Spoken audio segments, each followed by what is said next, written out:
Good evening, everybody. For this week's assignment, I chose to focus on Erev Shalev's American Zion. The Old Testament is a political text from the Revolution to the Civil War. We've already read a little bit on colonial Christian America in this course in our first week, and I've previously taken Liberty University's Christian America course, so I was familiar with pre-revolutionary Christianity in America and the use of text. But I was curious how the Hebrew Bible could be applied to this time period. I really wanted this interpretation to work, but I found problems with linking the Old Testament to the American Revolution the way the author tries to do so. Now, there are many concepts in the Old Testament the author could have focused on, such as referencing the Declaration of Independence, where it mentions unalienable rights given to man that transcend any man's laws, that are the laws of God, are superior. Or the court system is referenced in Exodus 18:22, that court system that is mentioned in the Constitution. Instead, the author chose to focus on Chapter 1, Jewish Cincinnatus. Now, I know who Cincinnatus was. Most of us do. And I was familiar with King George's comparison of Washington to Cincinnatus. And when John Adams arrives in King George's court, and John Adams tells the king that Washington plans to step down, and the king says, if that is true, he'll be the greatest man ever. That's the Cincinnatus piece. But here the author links Washington to Cincinnatus to Gideon from the book of Judges, and gives us the quote, I will not rule over you, nor will my son rule over you. The Lord shall rule over you. Okay? The author lays out his reasons for telling us that the Bible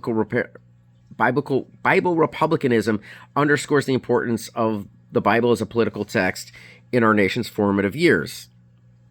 He then goes on to, instead of talking about what is Bible republicanism, he starts talking about consensus history as a response to the 1960s long-standing Republican synthesis, both of which we learned about in week 1, and we took a quiz on these topics. He then goes to quote Mark Noll, another author on our list, that Bible republicanism is the common coin of the realm. To Shalev, Republican synthesis helps explain Bible republicanism as a language that permeates every fabric in America as far back as New England primer. Now, we know that one reason for the success of the American Revolution was the literacy rates in America were very high, much higher than in England.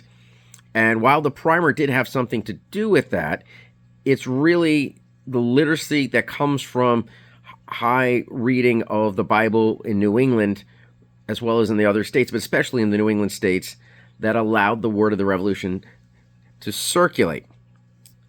Shalev's proof of a connection between the Israelite exodus from Egypt and the American Revolution as a religious experience is his claim that Thomas Jefferson and Benjamin Franklin, quote, their proposal for the American Great Seal.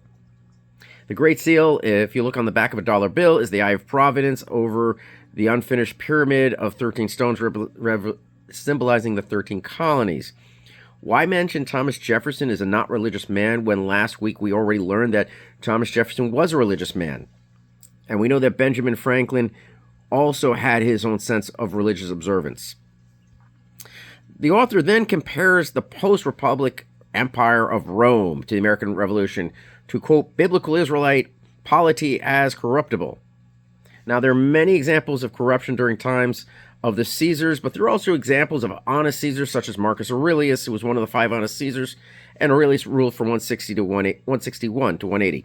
The author mentions the biblical Israelite polity is a peculiar since he does not provide an example of any incidences at that time in the chapter. He gets to it later, but he leaves us going, what are you talking about? You know, he could have mentioned anything at this moment, but if you're going to talk about Exodus, biblical Israelites, Exodus, Leviticus, Numbers, Deuteronomy, the polity is Moses. Moses gets the law from God. There is no corruption there. There are rebellions of the people, but there's no corruption there. He then pivots to talking about Israelite republic from Moses to Samuel, and then he follows up with the monarchy of David and his son Solomon. But we never get an explanation of what this republic is that he claims prior to Saul.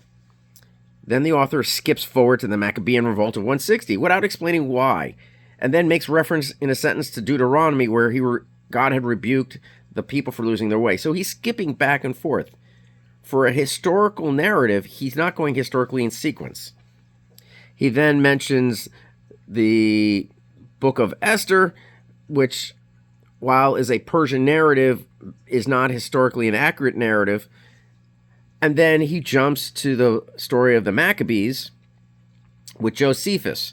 And he writes on page 40, Americans could have acquainted with the history of the Maccabees through the popular writings of Jewish Roman historian Josephus Flavius, which were available in the late 18th century America through multiple print editions. That would have been great for us if he had told us that the founding fathers had read about this revolt and that it inspired them. Telling us about this narrative in the late 18th century does nothing for the idea of American republicanism having a Bible reference. It's too late for his own argument. Finally, on page 42, the author says, quote, "We have seen how easily American commentators could have read classical corruption into Old Testament narratives. It would have better served us if he opened his chapter with this instead of closing with this argument after meandering back and forth through historically." Once again, I really wanted this to work. I don't think it really does work, and it certainly doesn't flow as a historical narrative. Thank you.